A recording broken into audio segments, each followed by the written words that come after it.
नमस्कार, आप देख रहे हैं कंज्यूमर अड्डा और आपके साथ मैं हूं विपिन भट्ट। और आज हम बात कर रहे हैं यहाँ मिलेगी नई नौकरी, यानी कि जॉब ऑफर्स आपके लिए लेकर आए हैं ढेर सारे।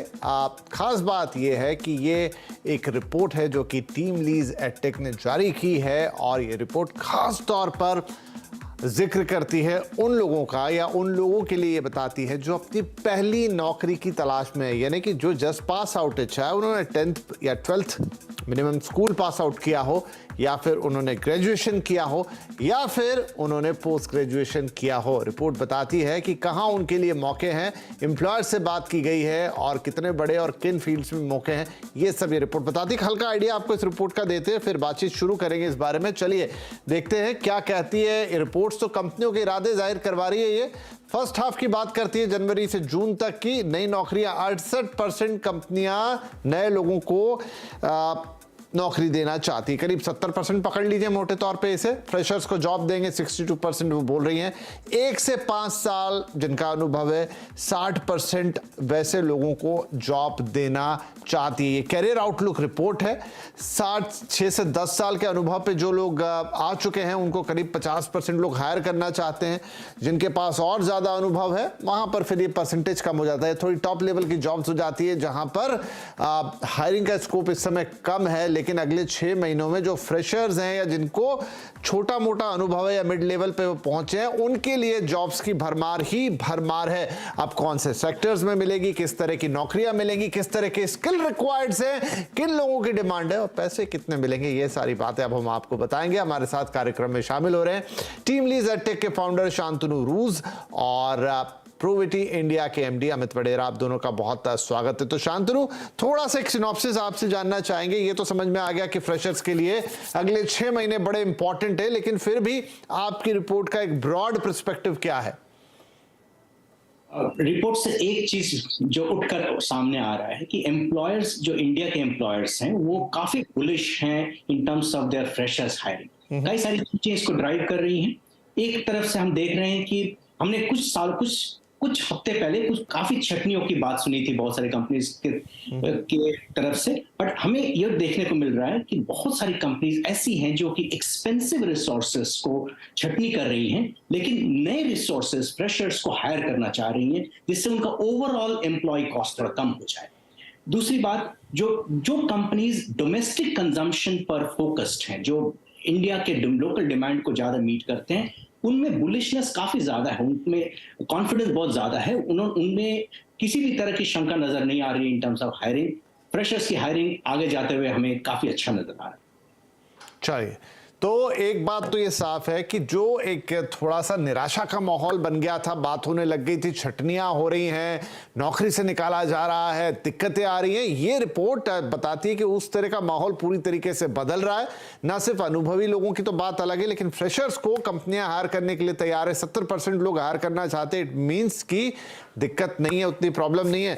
वडेरा साहब, क्या आपके अनुभव में ही ये माहौल है जहां पर अभी तक थोड़ा सा ग्लूमी सा साउंड कर रहा था, दुनिया भर से भी खराब रिपोर्ट्स थी, लग रहा था यहां भी दिक्कत होगी, लेकिन ये रिपोर्ट कहती है कि नहीं, आने वाले 6 महीने तो जबरदस्त मौके लग रहे हैं?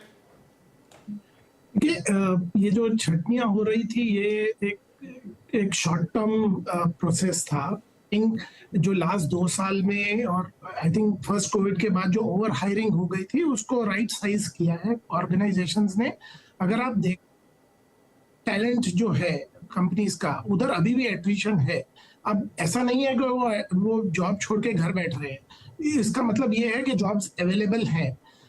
तो आई थिंक द सिचुएशन जो है वो पॉजिटिव ही है। So not only for freshers, एक तो ऑफ कोर्स जो मिड लेयर था वो बहुत हाई कॉस्ट पे हायर हुआ था, बिकॉज उस टाइम पे टैलेंट नहीं मिल रहा था और बहुत ज्यादा कॉस्ट इनकर हुआ था सैलरीज पे। इसीलिए बहुत सी ऑर्गेनाइजेशन वो राइट साइज कर रही हैं। और मैं बोलूंगा कि अभी भी हाई सैलरी है जो स्किलफुल रिसोर्सेज है उनके लिए, बट ऑर्गेनाइजेशन जो फैट है वो कम कर रही है। I think they will continue to build muscles. तो वो राइट टैलेंट हायर करते रहेंगे। और ये आई मीन मेरा नहीं था कि ये कहीं स्टॉप होगा अगले 10 साल तक। I don't think so India will ever stop from a employment perspective. क्या बात है, आपके मुंह में घी शक्कर, ये मैं और सारे लोग बोलेंगे। अगर 10 साल का आउटलुक अगर आप यहाँ दे रहे हैं तो बहुत ही बढ़िया बात है ये तो। राइट शांतनु, थोड़ा आगे बढ़ते हैं। अब किस तरह की ये कंपनियां हैं और किस तरह के जॉब्स जो हैं वो ऑफरिंग पर हैं? तो हमने जब करीब करीब 850-900 एम्प्लॉयर से बात की अक्रॉस मल्टीपल सेगमेंट्स, और ज्यादातर लोगों ने फ्रेशर्स हायरिंग में पॉजिटिव सेंटिमेंट्स दिखाया है। फॉर एग्जांपल आईटी इंडस्ट्री, जो कि काफी मिडिल लेवल मैनेजर्स, जैसे अमित ने कहा, उनको छटनियां की, लेकिन उनको रिप्लेस करने की जरूरत पड़ रही है।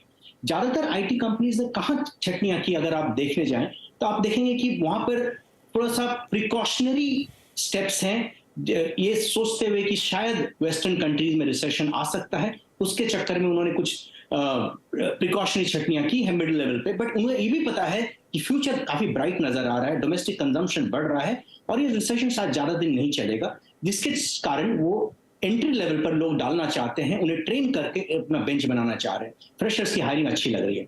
टेलीकॉम इंडस्ट्री काफी अच्छी हायरिंग सेंटिमेंट्स दिखा रही है फ्रेशर्स के लिए। ई कॉमर्स की बात करें, हेल्थ केयर की बात करें, इंजीनियरिंग इंफ्रास्ट्रक्चर की बात करें, आई थिंक ये सारी इंडस्ट्रीज काफी बुलिश हैं फ्रेशर्स की हायरिंग की। ओके, तो एक तो हो गया कौन सी, आईटी हो गया, टेलीकॉम हो गया, टेक हो गया, आपने कहा कि ऑनलाइन जो कंपनीज है वो हो गई, लेकिन किस तरह के जॉब ऑफर्स हो रहे हैं, किस तरह का स्किल सेट वो लोग देख रहे हैं, किन लोगों को ये जॉब्स मिलेगी?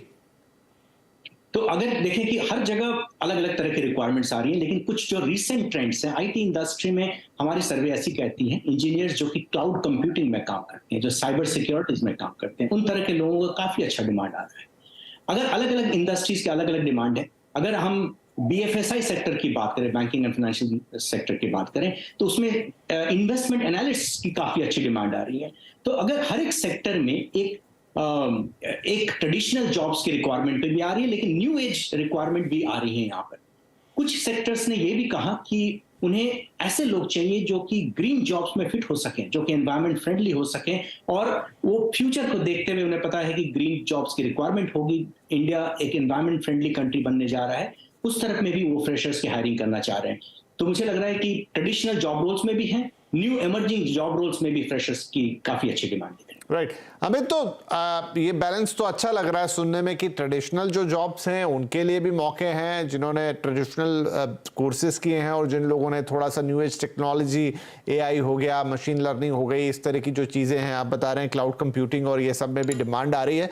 तो अब कौन वो लोग होंगे जिनको इस तरह के जॉब्स मिलेंगे, और उनके लिए मतलब जो भी ये अपॉर्चुनिटी ग्रैब करना चाहते हैं, उन्हें थोड़ा कुछ एक्स्ट्रा करने की जरूरत है? क्या करेंगे कि ये मौका उनके हाथ लगे?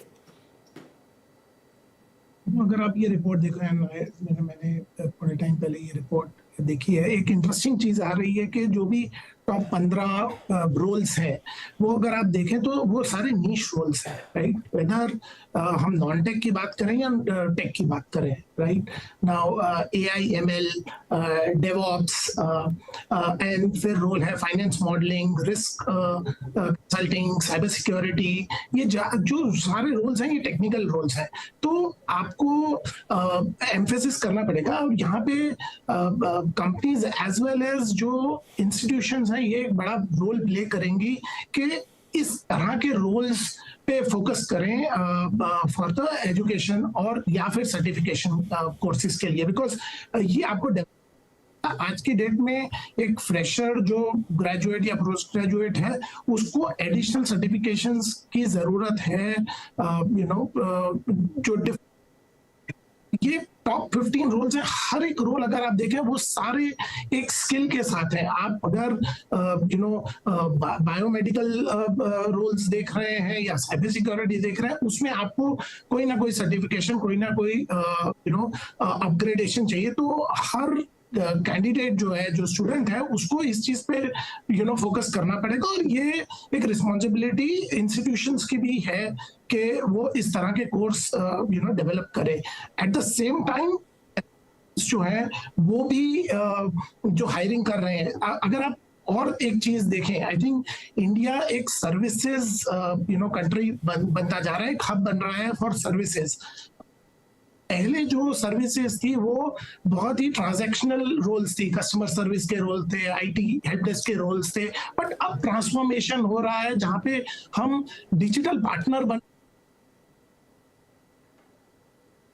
सप्लाई चेन से लेके साइबर सिक्योरिटी तक। सो काफी हम इंडिया में कर रहे हैं, तो इंडिया को टॉप टैलेंट की जरूरत है, और वहां पे आई थिंक हमको अपने स्टूडेंट्स को इक्विप करने की जरूरत है ताकि वो एक बेटर परफॉर्म कर सके।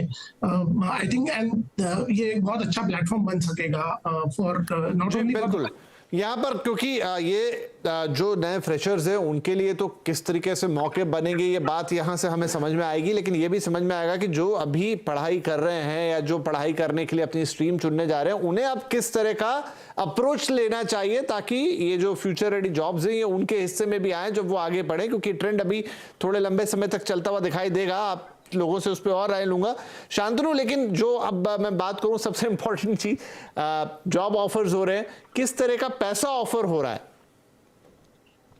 फ्रेशर्स लेवल पर ऑफर्स अच्छे हैं, बट हमें लगता है कि अगर आप देखें कि डिफरेंट जॉब रोल्स हैं, सैलरीज जो स्टार्टिंग हो रही है फॉर डिफरेंट जॉब रोल्स, कुछ इंडस्ट्री स्टार्ट कर रही है करीब 15-16 हजार रुपए के आसपास प्रति माह के हिसाब से, और जो टॉप एंड पर जॉब्स हैं वो करीब 1 लाख रुपए पर मंथ तक पे करने को तैयार है। इस रेंज में हमें जॉब्स दिख रही हैं at this point in time. Depend करता है कि जो बच्चा आ रहा है, जो स्टूडेंट वहां पर कैंडिडेट आ रहा है, वो किस तरह के सॉफ्ट स्किल्स लेकर आ रहा है, किस तरह के हार्ड स्किल्स लेकर आ रहा है, या किस तरह के डिजिटल स्किल्स लेकर आ रहा है।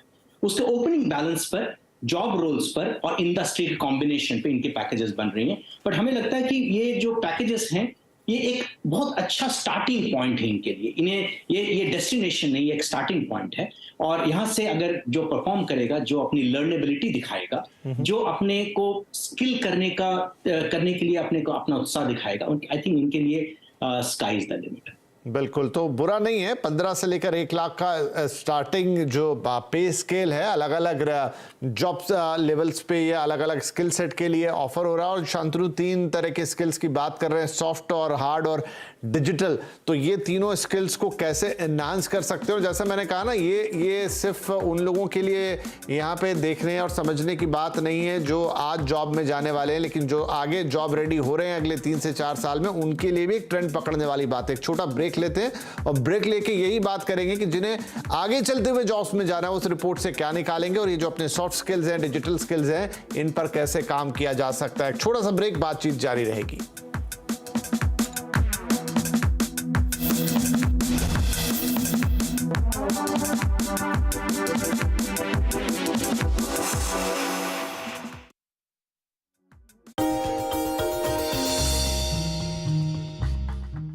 डू यू नो में आज हम बातचीत करेंगे कोलगेट के बारे में। दरअसल ये रोज बरोज इस्तेमाल होने वाला कोलगेट एक्चुअल में एक मल्टीनेशनल प्रोडक्ट है, ये इंडियन कंपनी नहीं है, और इसकी शुरुआत 200 साल पहले विलियम कोलगेट साहब ने की थी। दरअसल कोलगेट ने टूथपेस्ट कारोबार में जो फोरे है, यानी कि वो कारोबार की जो शुरुआत है, वो विलियम कोलगेट साहब के डिमाइस के 16 साल बाद शुरू की थी। उससे पहले 10 साल तक कोलगेट जो था वो परफ्यूम्स के कारोबार में था, और परफ्यूम बेचने और बनाने के कामकाज के अंदर ये काफ़ी एग्रेसिवली कामकाज करता था। इसके अलावा कुछ और इंटरेस्टिंग फैक्ट्स में, कोलगेट शुरुआती कारोबार में जो अपना टूथपेस्ट है वो कुछ जार्स के जरिए बेचता था, लेकिन वहाँ से लेके आज तक का सफ़र ऐसा है कि आज कोलगेट दुनिया भर में 40% मार्केट शेयर ओन करता है, यानी कि दुनिया की आधी आबादी करीब करीब कोलगेट के प्रोडक्ट को इस्तेमाल करती है। इसके अलावा कुछ और इंटरेस्टिंग फैक्ट्स में एक फैक्ट ये भी है, कोलगेट का कामकाज तो करीब 200 देशों में है, लेकिन कोलगेट महज 2 देशों में ही लिस्टेड है, जिसमें एक है यूएस और दूसरा है भारत। तो कुछ ऐसे इंटरेस्टिंग फैक्ट आपके लिए कोलगेट के लिए, साथ ही साथ कुछ और फैक्ट लेकर आगे भी हम आते रहे।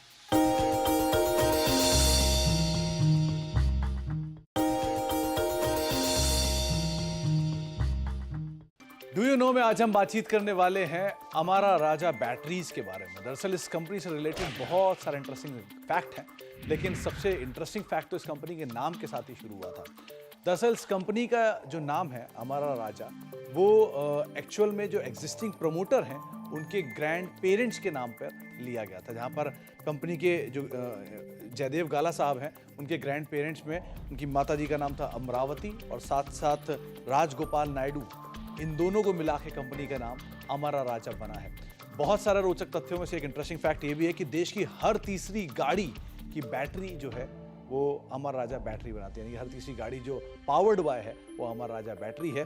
साथ ही साथ सिंगापुर की हर दूसरी गाड़ी जो है वो powered by Amar Raja battery है। इसके अलावा कुछ और इंटरेस्टिंग फैक्ट्स में एक देश का सबसे मजबूत और सबसे बढ़िया टैंक अर्जुन टैंक, इसकी भी बैटरी अमर राजा की तरफ से ही प्रोवाइड किया जाती है। और अमर राजा बैटरी का ना केवल ऑटोमोबाइल में कामकाज है बल्कि रेलवेज, डिफेंस, टेलीकॉम जैसे कई सारे और सेक्टर हैं जिस पे कंपनी का भी कामकाज है। तो कई सारे रडार्स के लिए भी कंपनी बैटरीज प्रोवाइड कराती है। इसके अलावा एक और इंटरेस्टिंग फैक्ट ये भी है कि देश का हर तीसरा टेलीकॉम टावर जिससे आप मोबाइल की कनेक्टिविटी पाते हैं, उन टेलीकॉम टावर की बैटरीज को भी अमर राजा बैटरी ही बैटरी प्रोवाइड कराता है। साथ ही साथ अमर राजा बैटरी ना केवल गाड़ियों के लिए, ऑटोमोबाइल के लिए, नेटवर्क्स के लिए, रेडार्स के लिए, टेलीकॉम के लिए, रेलवेज के लिए बैटरीज प्रोवाइड कराता है, बल्कि कुछ इंटरेस्टिंग फैक्ट में ये भी एक फैक्ट है कि अमर राजा बैटरी ताजमहल के लिए, अगर ताजमहल की जो बैटरीज हैं उनको भी अमर राजा बैटरी ही प्रोवाइड कराता है। ये वर्ल्ड के 7 वंडर्स में से एक वंडर है जिसको अमर राजा बैटरी प्रोवाइड करता है, फिर पावर सर्विसेज प्रोवाइड कराता है। इसके अलावा ना केवल इतना बल्कि प्रेसिडेंट हाउस को भी अमर राजा बैटरी की तरफ से ही बैटरीज प्रोवाइड की जाती हैं फॉर पावर बैकअप्स। तो ये एक और रोचक तथ्य है, यानी कि अलग अलग सेक्टर्स के साथ साथ कई सारी हिस्टोरिक और बड़ी बिल्डिंग्स के लिए भी जो बैटरीज या पावर बैकअप्स प्रोवाइड किए जाते हैं वो अमर राजा बैटरी की तरफ से ही प्रोवाइड किए जाते हैं। और साथ ही साथ एक और इंटरेस्टिंग फैक्ट ये भी है कि ये कंपनी बैटरीज के अंदर मौजूद है, पावर सर्विसेज के अंदर मौजूद है, टेलीकॉम, डिफेंस, रेलवेज, ऑटोमोबाइल के साथ साथ ये कंपनी जूस के कारोबार के अंदर भी है। और आपको हैरत नहीं होना चाहिए, कंपनी के गाला के नाम से जूसेस भी आते हैं। तो दक्षिण भारत में अगर आपको कहीं ये जूसेस मिलेंगे भी तो आप वो समझ सकते हैं कि वो अमर राजा बैटरी के ग्रुप।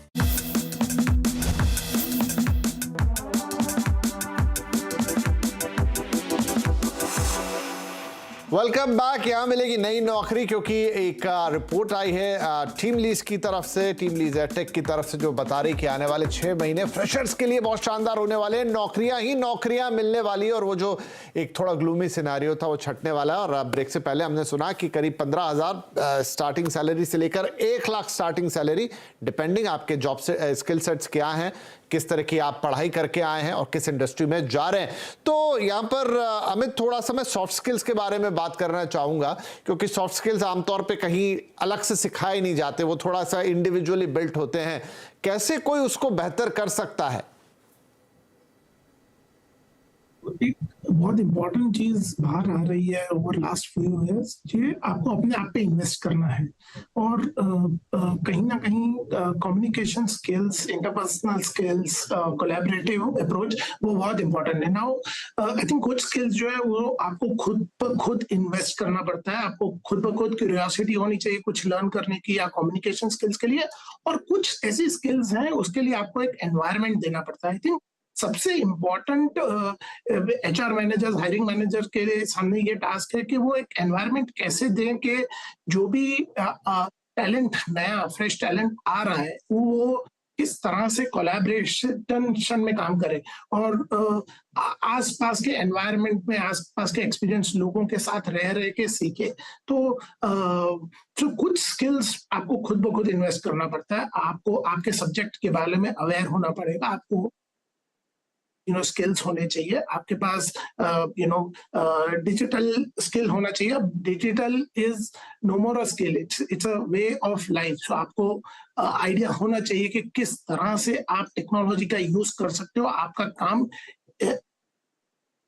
और ये सारी चीजें क्यूरियोसिटी से आती हैं। तो मेरे हिसाब से कम्युनिकेशन क्यूरियोसिटी आप खुद से जनरेट करोगे, बट एनवायरनमेंट आपको अगर ऑर्गेनाइजेशन देता है, कैसे कोलैबोरेटिवली आप इंटर डिपार्टमेंटल लोगों के साथ काम करो, किस तरह से आप उनके साथ सीखो। आई थिंक वो अगर एनवायरनमेंट मिले तो ये बहुत अच्छा कॉम्बिनेशन हो जाएगा एक नए एम्प्लॉय को ऑर्गेनाइजेशन में एंटर होते ही। तो क्यों, देखिए सॉफ्ट स्किल्स जिसमें आपका बिहेवियर हो गया, आपका इमोशनल इंटेलिजेंस हो गया, आपके कम्युनिकेशन स्किल्स जैसे यहाँ पर अमित बता रहे हैं, उसके अलावा कैसे आप लोगों से निगोशिएट करते हैं, कैसे परसुएट करते हैं, डिसीजन मेकिंग आपकी कैसी, अब ये वो चीज़ें हैं जो थोड़ी सी इनबिल्टी होती हैं, वो बात सही है, लेकिन आप अगर कॉन्शियसली इनके बारे में सोचें तो ज़रूर इन्हें आप बेहतर कर सकते हैं। और मान लीजिए आप दो लोग हैं जिन्होंने एक जैसी पढ़ाई की है, एक ही इंस्टीट्यूट से आ रहे हैं, तो डिफरेंशिएटर क्या होगा, वो यही चीज़ें होंगी जो आपको दूसरे से अलग करेंगे। एट लास्ट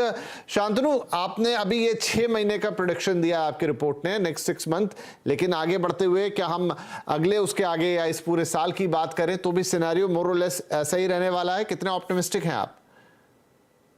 सेंटिमेंट्स तो मार्केट में काफी ऑप्टिमिस्टिक है विपिन जी। हमें लग रहा है कि धीरे धीरे एम्प्लॉयर्स को डोमेस्टिक डिमांड पर काफी कॉन्फिडेंस आ रहा है। वर्ल्ड इकोनॉमी में जिस तरह का रिसेशन सबने सोचा था, शायद उस कैटेगरी का रिसेशन नहीं हो पाए होगा, उसका इंपैक्ट शायद इतना नहीं होगा। एम्प्लॉयर्स के अंदर ये थोड़ा कॉन्फिडेंस नजर आ रहा है। अगर 6 महीने का फ्रेशर्स हायरिंग सेंटिमेंट इतना पॉजिटिव है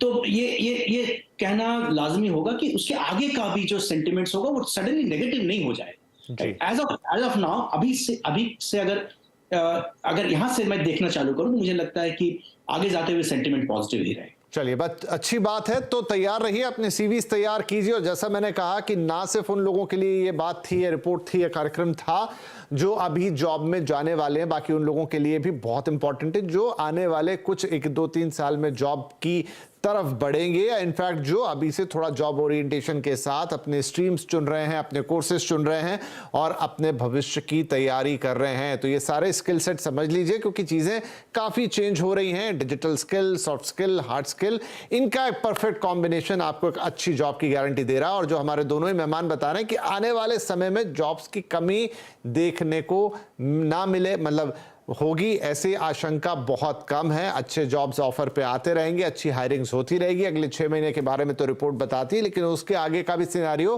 काफ़ी ऑप्टिमिस्टिक है। तो भाई फिर ये आपके पाले में गेंद है, जितनी अच्छी प्रिपरेशन आप करेंगे उतनी बेहतरीन जॉब, उतनी अच्छी सैलरी आपको मिलेगी। आई होप कि ये चर्चा सभी लोगों के काम आएगी। और जो माता पिता भी देख रहे हैं वो ये उनके भी काम का है कि वो अपने बच्चों को आगे किस तरह का ओरिएंटेशन दे, किस तरह के स्किल सेट डेवलप करने के लिए प्रेरित करें, ताकि उनके लिए भी भविष्य। चलो, बहुत शुक्रिया आप दोनों ही मेहमानों का आज ये पूरा सिनेरियो हमारे साथ डिस्कस करने के लिए। काफी ऑप्टिमिस्टिक भी फील हो रहा है पूरी चर्चा के बाद। नमस्कार।